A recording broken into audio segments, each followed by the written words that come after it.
Hi, this is Scott Garibay, and this is my review for Suicide Squad. So I saw Suicide Squad with my daughter Autumn, and we went about 2 or 3 weeks after it opened. And the reason why is I'm not a super fan of DC's films. Really, I'm not a fan of DC films. And, you know, the biggest issue is Batman v Superman. I was very upset about that. I didn't even bother seeing it, and the reason why was the trailers just looked terrible and gave me no real excitement for seeing it, and also just the way I feel Warner Brothers approaches these characters is with an incredible amount of disrespect, right? So I was really wary of it, and then you know, I did not feel bad that I had missed it, because once, you know, I watched a lot of reviews of the film because I was really interested in the film as a cultural event. And they said Batman was killing a whole bunch of people in this movie. And I'm not down with that. That's just not Batman. And so I think one of the biggest problems that Warner Brothers has is they don't respect these characters. And even more than that, they don't respect the characters. They don't respect the source material. And, you know, they're coming from a Hollywood perspective. They're like, you know, a bunch of people wrote these. Who cares what they wrote? We're going to write whatever we want, and we're just going to move forward with this. And then the other thing is, I just don't think they have a lot of respect for the fans. And that's really sad, you know, and it just makes me sad. So I went into Suicide Squad expecting nothing, right? I was just like, this is going to be a terrible movie, right? And the only reason I went was my daughter was like, hey, I want to see Suicide Squad, and why aren't you seeing it? You're normally down for superhero movies. And I'm like, well, I'm just kind of tired of DC films. And so my daughter Autumn was like, well, you know, I said, the biggest reason I'm not going, and this was the reason, was Rotten Tomatoes had given it a terrible score. I said, the Rotten Tomatoes score is like 35, 40 points, right? And I'm just not going to, you know, I'm not going to waste my money on that, right? And she's like, why? Well, you used to make up your own mind on this stuff. And she was dead right. I used to ignore the Rotten Tomatoes scores. And I really started to come around where I still ignored Rotten Tomatoes scores if they were between like 50 and 70, right? If it's above an 80 or 90, generally I'll see it, and it's usually a good movie. But I had gotten to the point where if it was 40 or below, I just would not even bother seeing that movie, right? And I have changed that policy, and the reason why is I thought Suicide Squad was awesome. I really liked it. It shocked me. Now, there's some definite reasons for this. So one, I'm sorry to say this, but like, I have to be truthful. I don't have respect for these characters. I never really liked Suicide Squad. I didn't expect anything from them, right? So, none of those characters were ever my favorite characters. So, like, if there are people out there who deeply care about these characters, and by the way, I'm not counting Joker. I don't even feel he was in the movie. We'll talk about Joker in a minute. But the core members of the Suicide Squad, none of those characters were ever my favorite characters. None of those characters were ever, you know, I'm deeply invested in these characters. So I came in with low expectations, and you were dealing with characters that I just, you know, weren't that important to me, right? And so with that, I was really kind of freed to just experience the film. And it was awesome. I really liked it a lot. Harley, dead on. Right now, I'm familiar with Harley from the animated show, and I'm familiar with Harley when she gets mixed into my comic books. I don't buy the Harley Quinn comic books, but Harley shows up in a lot of the comic books, and every time she does, I'm like, oh, she's really interesting, right? Now, the reason why I don't collect Harley Quinn comics is the way they write her. She is a little more adult oriented than I like. Then, you know, that's not what I'm about. That's not what I'm about. Period. Like, I really like content that's more clean, and that is coming from perspective where a lot of age. You know, I could share it with my kids. I could share it with my wife. I can share it with my friends, and I don't need to worry about it having, you know, kind of lurid material in it. So she's never really that, you know, high on my list.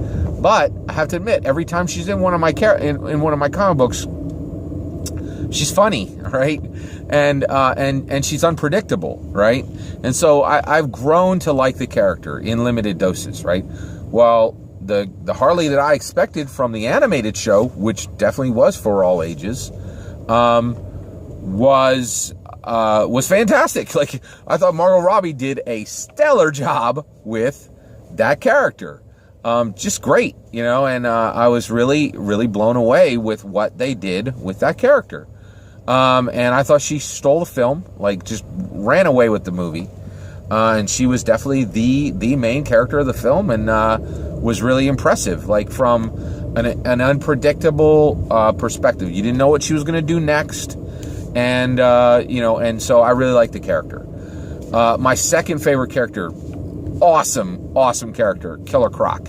They nailed Killer Croc, like, did Killer Croc perfectly from the comic books.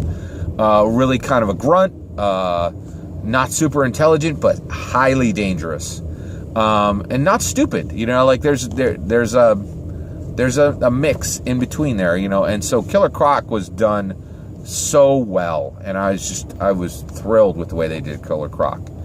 I know a lot of people really complained about the Enchantress, the witch character.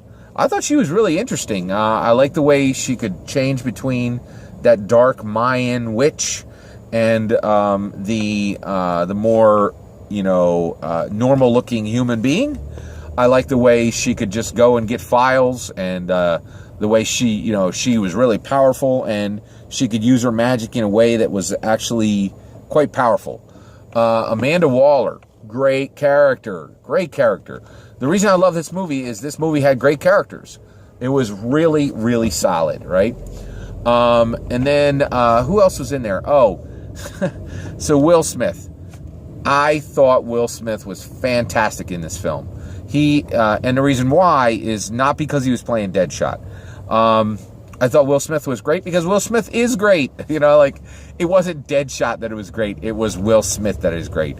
I think Will Smith is still trying to get like $20 million a movie. And frankly, in my opinion, he's worth every penny. He is a tremendous actor. And you can hang a whole film on him like a hook, right? And it's going to hold. That hook's going to hold. And he was really good here. And, I believed in everything his character did. The storyline of him wanting to, kind of fix things and make a good life for his daughter. Will Smith just effortlessly sold that. And the reason why is he's a fantastic actor. Will Smith is definitely one of my favorite actors of all time. I wish he was getting better films now. But that's a different discussion. He was great in this. There was a distinct disappointment for me in this film, and that is when I saw the trailers, and, this is my own fault, I thought he was playing Deathstroke. And, they look kind of alike, right?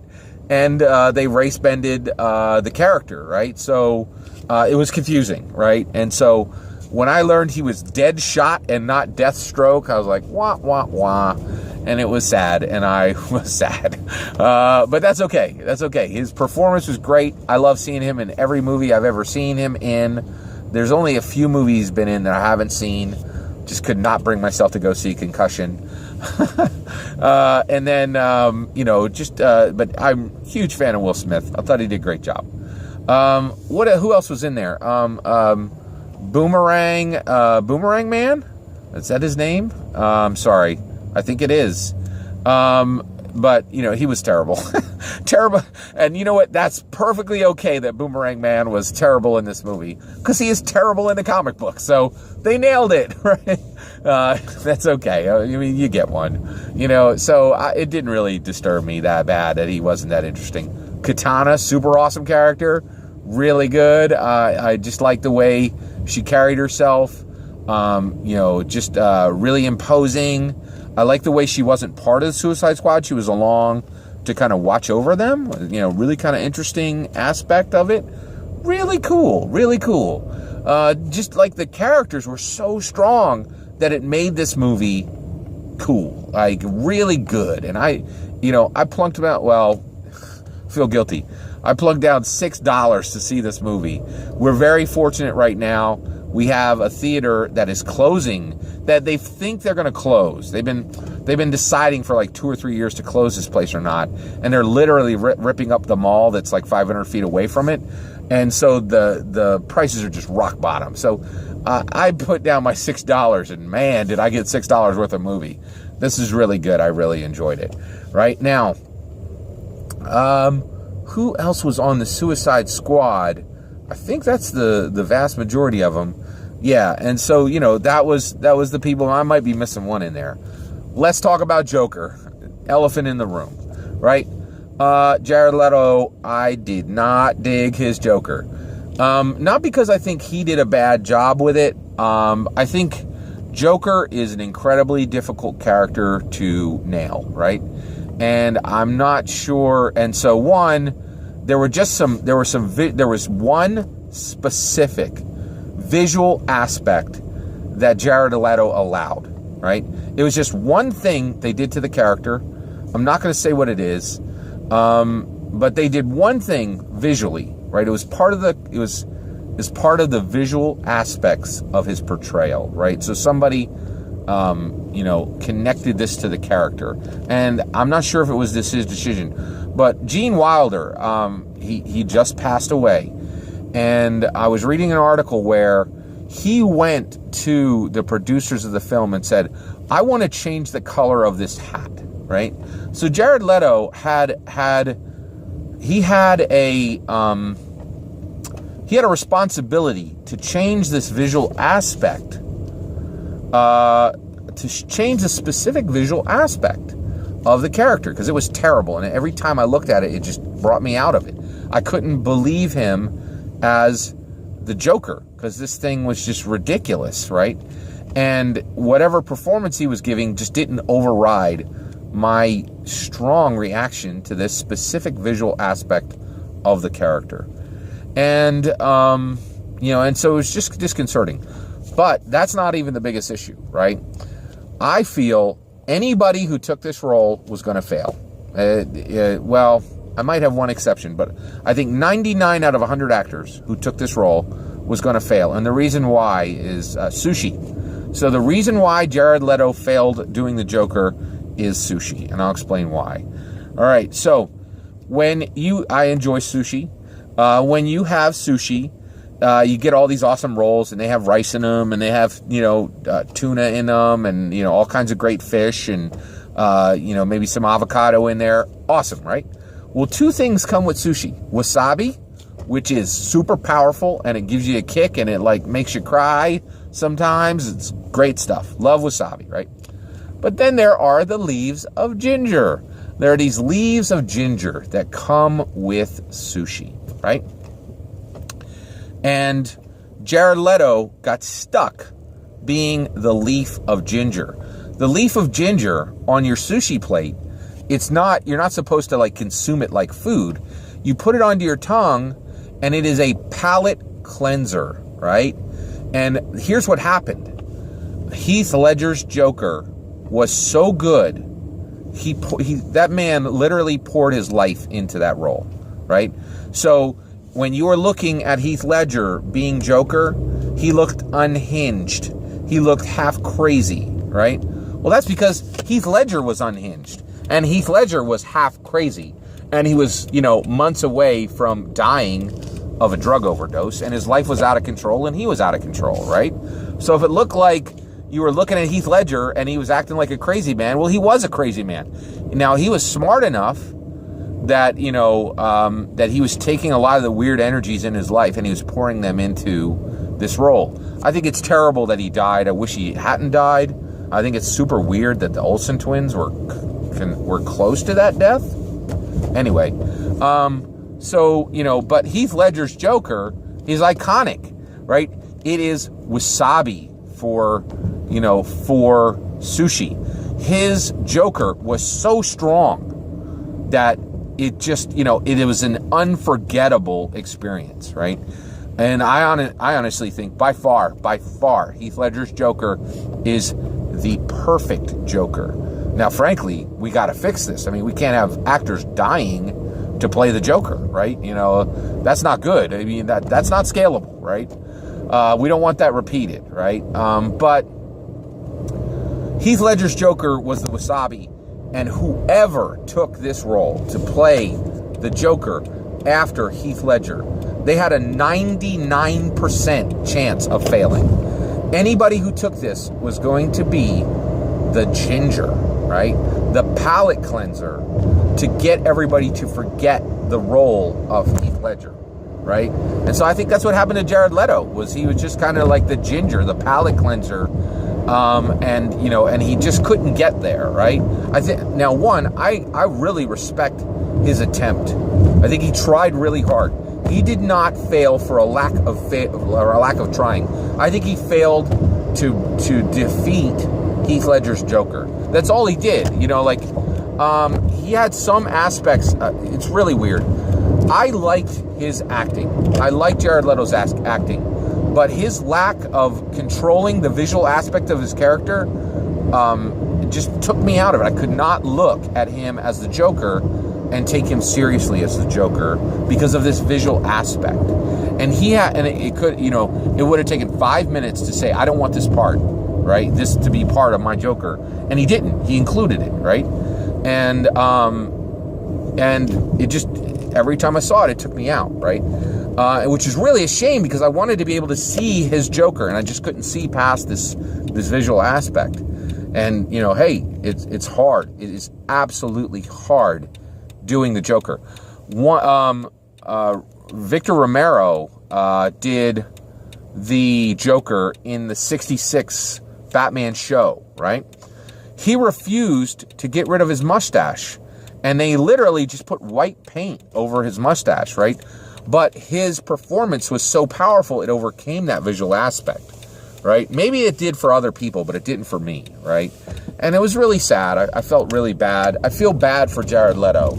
I also think he should have kept his cool after the movie came out and been cooler with how he talked about Warner Brothers. I think he's pretty disrespectful to Warner Brothers, and I think it's going to be hard for them to get him back. Might be hard for them to make peace to make the next film. It'll be interesting to see how they handle that. I'm not sure. Should be interesting, right? So the Joker, is just such an incredibly, definitely.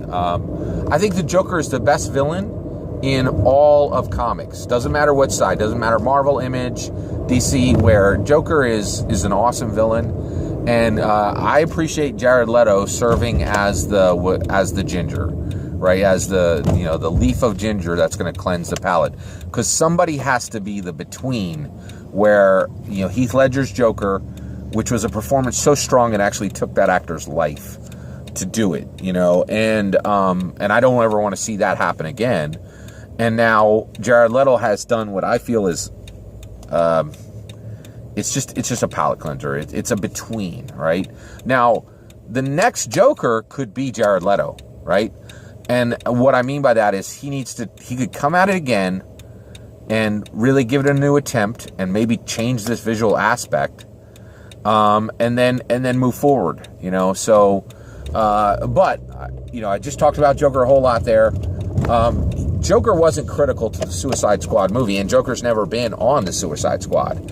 So it's okay that the Joker wasn't done perfectly in this movie. This is a great action film. It was a great blockbuster. It was a lot of fun. And also, I say boo, boo, boo on Rotten Tomatoes. They blew it, man. Like, I don't know, I know they aggregate critics, right? But I don't care. Like, their rating was 100% wrong. Their rating was rotten on this movie. It was a good, solid movie, and they were telling people that it was a stinker. And it wasn't. It was a very good movie. Now, I will say this. It wasn't a great movie. If I was going to I would rate it an 85%, right? And I'll tell you, even if I had paid full retail price, $12 to see this, I would have been happy, right? And the reason why was there was, lots of action, lots of humor. The vast majority of the characters were nailed. Just fantastic. It had great actors. Will Smith is worth $12, to watch for 2 hours. Hardly even matters. Like, he could play almost anything. He's such an innovative, powerful presence on screen. He's just great. And so I was very pleased with Suicide Squad, and I'm somewhat excited that maybe they can pull this whole DCEU, expanded universe out of the hole it's in. So that's my take on Suicide Squad. Take care, everybody.